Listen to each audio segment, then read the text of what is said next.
Hey, I'm Kemi. And I'm Hal. We're from Small Green Shoots. And we're here in Caledonian Park to talk about mental health. We've got amazing guest lines up for you guys, and they're going to be talking about their experience with mental health and nature. The theme this year for Mental Health Awareness Week is nature and the environment, which is why we've got these guys coming in. And yeah, really looking forward to it. Hope you guys enjoy it. I'm joined with the one and only Ysabel. Would you like to introduce yourself to those that don't know who you are?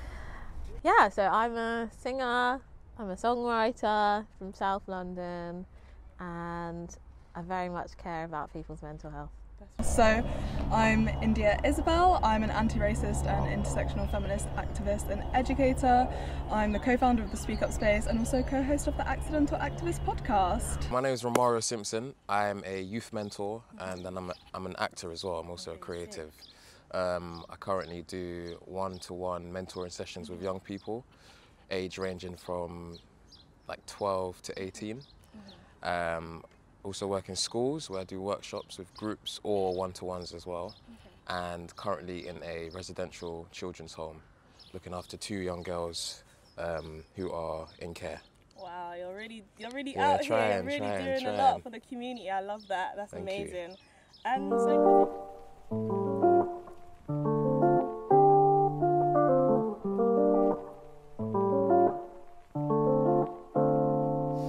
how long have you been an artist? How long have you been an activist for mental health? I've been an artist, I want to say for almost 10 years now, but I've been really passionate about mental health since 2016 specifically. What kind of spiked the interest of getting into mental health for you? I was severely depressed in 2016, and it's something that completely changed my life. I won't say I'm grateful for it, but it definitely shifted the ways in which I view mental health and my compassion for it. What was your ways of kind of coping with that? Did you have a supportive family? Did you see anyone? I went for therapy, which definitely helped me, and it's kind of the reason why I'm studying to do counselling now, because of how my therapy went. So that was really supportive for me. I read a lot of self-help books. I did talk to very close friends of mine about it. I guess I was just very open and vulnerable with it, but it was because it was that severe. I was I don't care what anybody thinks about this. I'm just going to be honest. I feel rubbish, just be honest. And what got you into that kind of activism stuff? How did it kind of start, I guess?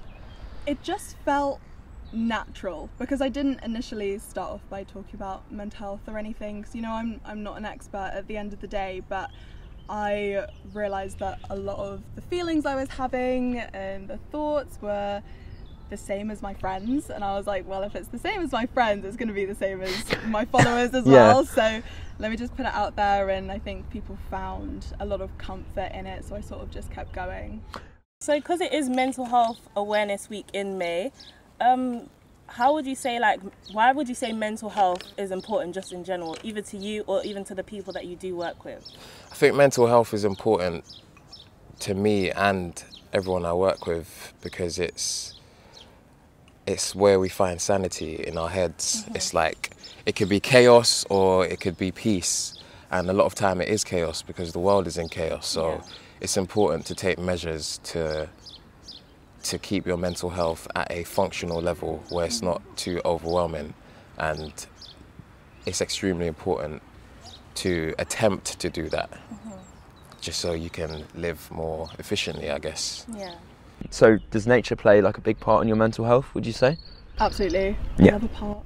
Yeah. I'm always at the park. I love going for walks. Literally my favourite thing to do is just go to all of the amazing parks we have in London.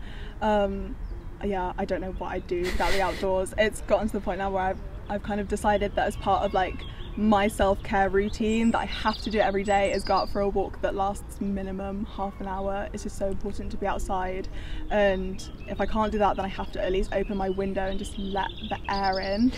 That kind of leads me on to my next point. So this theme for mental health, Mental Health Awareness Week this year is nature. And would you say there is a correlation between mental health and nature, and what would you say the correlation is? I think there's a strong correlation, and I feel like the correlation is us as humans being connected to this environment. But because we live in a society that's like full of materials and like various obstacles, we kind of shy away from taking the time to just sit on the park bench and talk about mental health, or go for a walk in the park, or I don't know, go see some ducks. For me personally, I find that nature walks bring me back in touch with self. Like, you can either go for a walk and overthink, but at least you've given yourself that time to think outside rather than being in four walls and, you know, going crazy. Yeah. And just like hearing the birds. I listen to the birds. That's literally what like, someone it's else so said soothing. as well. It's so soothing. And it really is. You know, I do wish people would take that time to come outside, especially in this time. People are still scared, which is a shame. But it does help mental health, regardless of age, race, anything that we are labelled by. Nature, we are connected to, I believe. So what would you say your favourite like outdoor place is, like your go-to place, and why? I have a really nice park near me that I love to go to, and I guess it's because it's so versatile. Like, I can just go there for a walk, I can go there, take a little picnic blanket and just read a book all day, I can go there, do some yoga, I can go there and just have a coffee with a friend. Like, it's just, I guess, like, the versatility of being in that park is probably my go-to place when I'm just feeling a bit slumped, you know. Would you say that you use that park as your healing process, like kind of like back in 2016, even up until now, as you know, we've all had to kind of like adjust to this new normal because of COVID? Would you say that like this park has seen you a lot? Yeah, definitely. It's just kind of like a safe place for me. So obviously nature for you then is just really linked to it, of like your happiness, and you know, and you mentioned going off to your favourite parks in London. What would you say they are?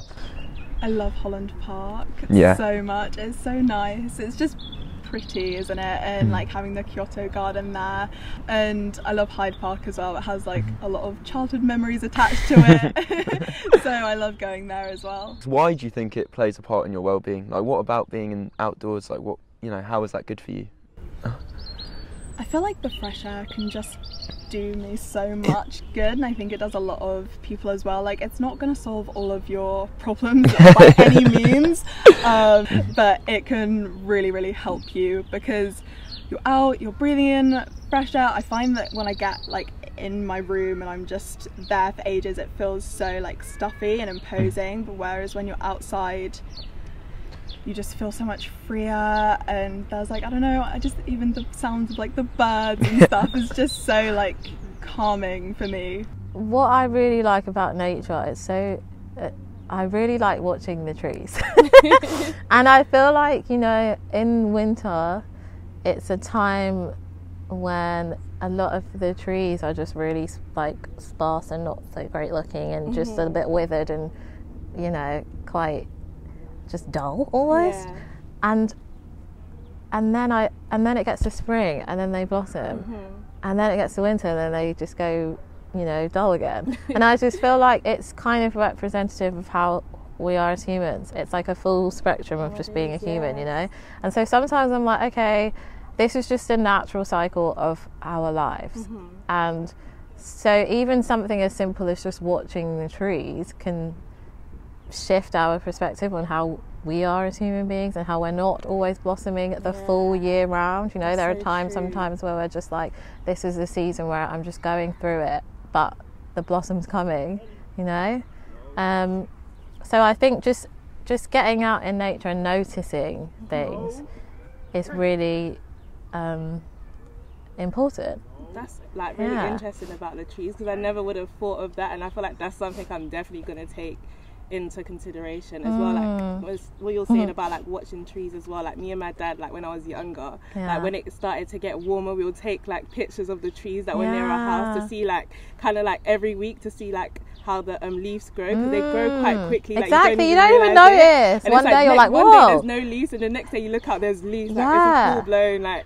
And it's like, that was really interesting because we literally got to slow down and kind of look at the trees and gradually see the growth. And it's like, that's like us as humans, like we don't grow just straight away overnight. It's kind of like a gradual thing. Exactly. And it's like, so I really like that. Do you think in a process of when you've got a lot of work to do, or you're doing something to do with one of the many organisations you're part of, would you say being in nature and going for a walk and something is a good way of like kind of helping you fulfil those tasks, if you know what I mean?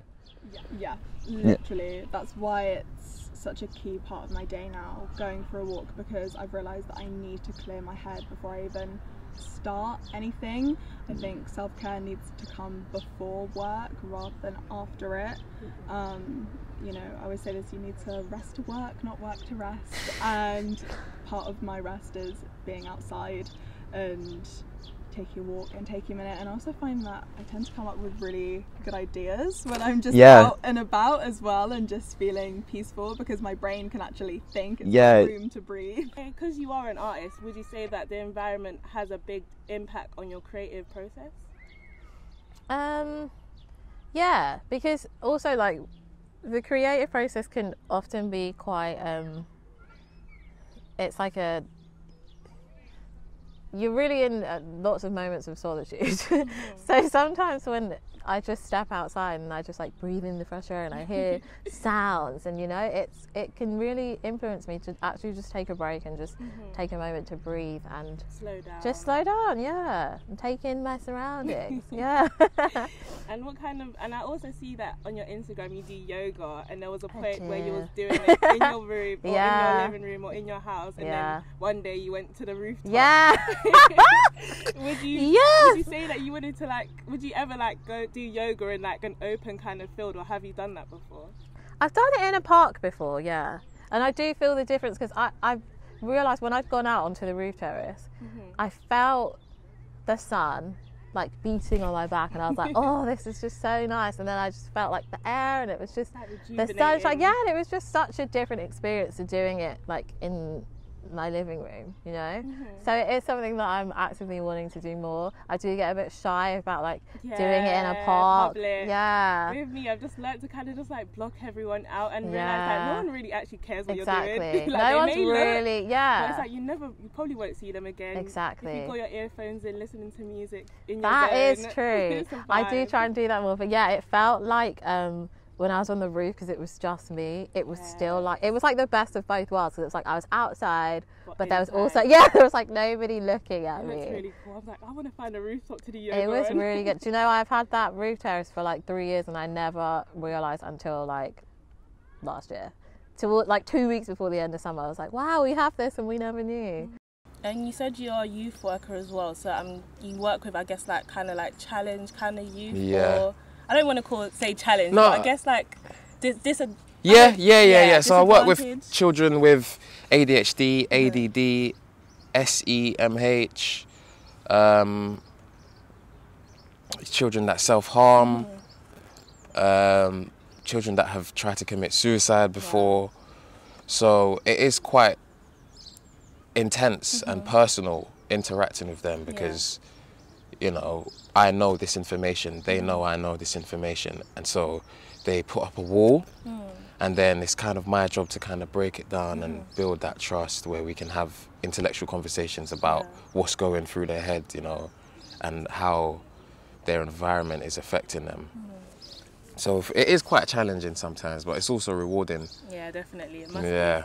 And because you do meet like a lot of like young people from different walks of life, and they all come from different backgrounds, different areas, and not everyone is privileged enough to have like an open space kind of like this. Some people environment, all they know is like the blocks, kind of the estates. Like, what advice do you kind of give to young people who are surrounded by those kind of things? Good question. I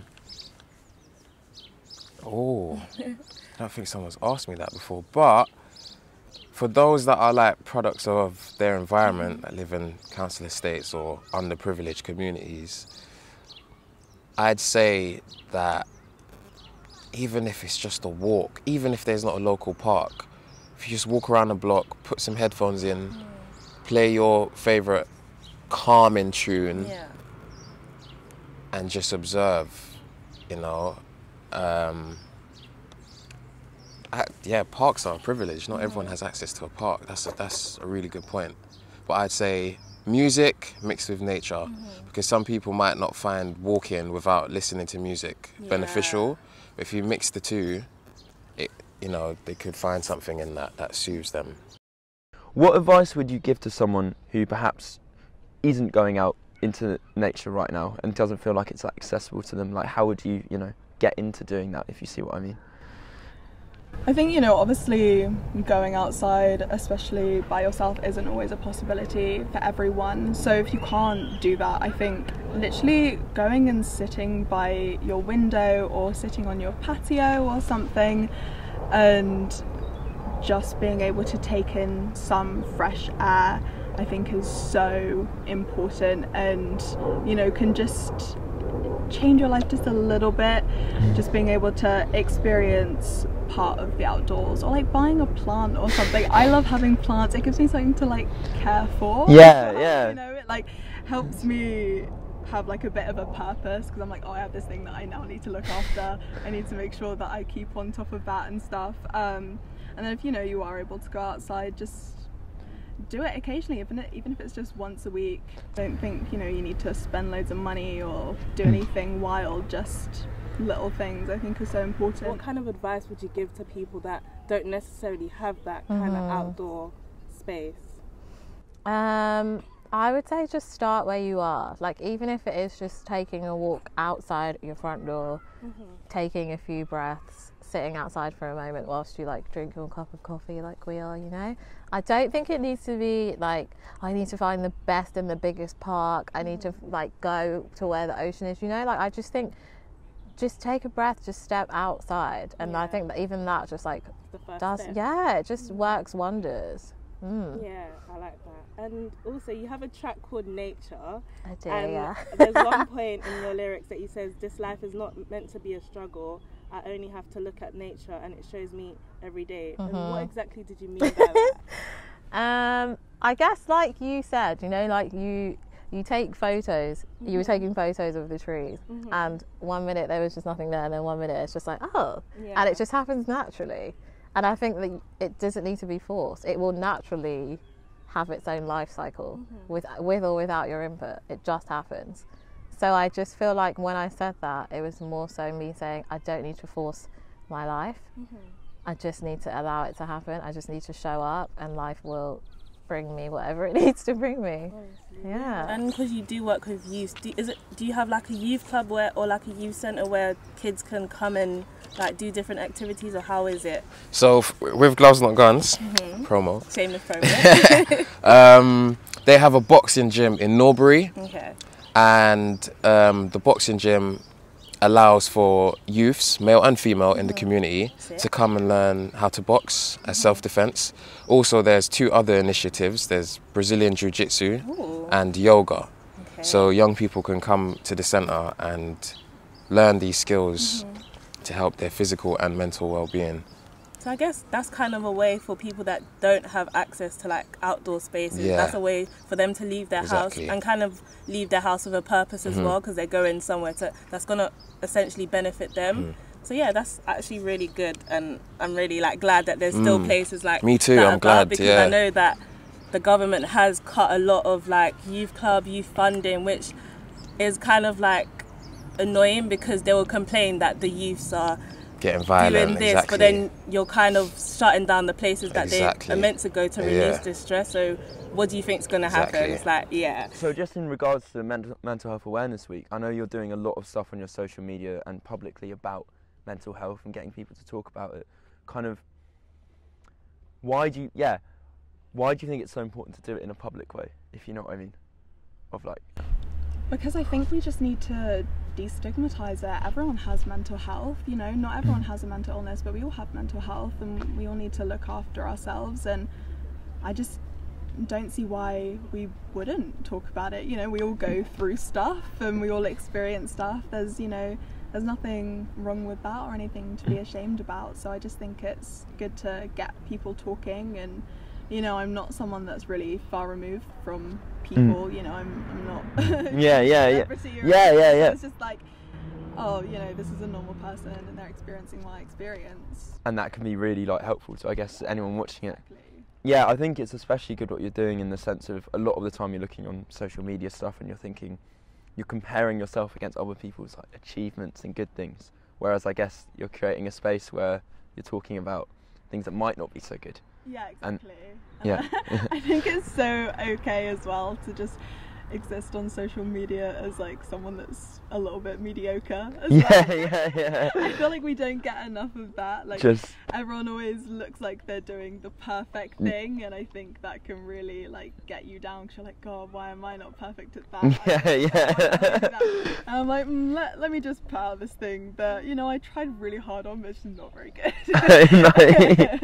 Why do you think, like, especially like within the black community, like why do we need to kind of have these conversations, especially like, I know it may be hard conversations to have, especially like with parents, like if you're from like an African Caribbean kind of household, and like, you know, you're the first generation and your parents don't really understand those kind of things. They're like, why are you depressed? Like, you live in London, like what's there to be depressed about? Like, how do we go about having those kind of difficult conversations with our parents that may not understand? I think we, first of all, have to be the people to take that step, because our parents aren't going to come to us and ask us what we want to hear to be able to tell them how we're feeling. So first of all, we're just going to have to take that step, try and express how we're feeling in ways that they may or may not understand, but at least it's said. And I think that's the hardest part for the individual, to make that step to their parents. But once you do say, you know, Mum, Dad, I'm feeling like this, I need you to facilitate me with these emotions, whatnot. And if it doesn't work, then at least that person tried, you know what I mean? Then they can, I don't know, go to a counsellor or therapist. An outside. Yeah, but first we got to try, even though it's super hard, because there's a generational stubbornness with our parents that, I have it with my mum. She's Jamaican, and there's just certain things that she just won't understand from my perspective. But when I do sit down and have them conversations with her, I feel better afterwards, because although she may not have understood me, at least I expressed myself. Do you get it? Whereas the community like to hold things in, and then it turns to like a grudge towards parents, or do you know what I mean? It gets a bit messy. Following as well. Like, do you think it's important to like let your followers know this is what you've been through, this is completely normal, you're allowed to feel how you feel? 100%. I feel like that's my life mission at this point, to just be like, it's okay to be sad, it's okay. Like, I speak to my friends about it sometimes, and I really, like, it hurts me when I hear them being like, oh, you know, I'm just a bit sad today, but, you know, I'm just going to get up and I'm just going to, it's fine, it doesn't matter. I'm like, but it does matter. Like, let's talk about it. What's actually going on, you know? Yeah. I just feel like the way to move through it is to actually address it. But we're just living in such a culture where it's like, no, got to be a grinder, got to be happy all the time. And I just think that's so unrealistic. Definitely, especially social media doesn't help when you're seeing everyone doing their achievements and you just feel like you're not doing anything. Yeah, so I try and just highlight every single part. I always say when I'm feeling rubbish. Like, I don't feel the need to hide it, because like you said, too many people do that, and it's just not the way that it is most of the time. And I guess kind of to finish off, like, what's the best kind of advice that either you've kind of been given or you've kind of given other people?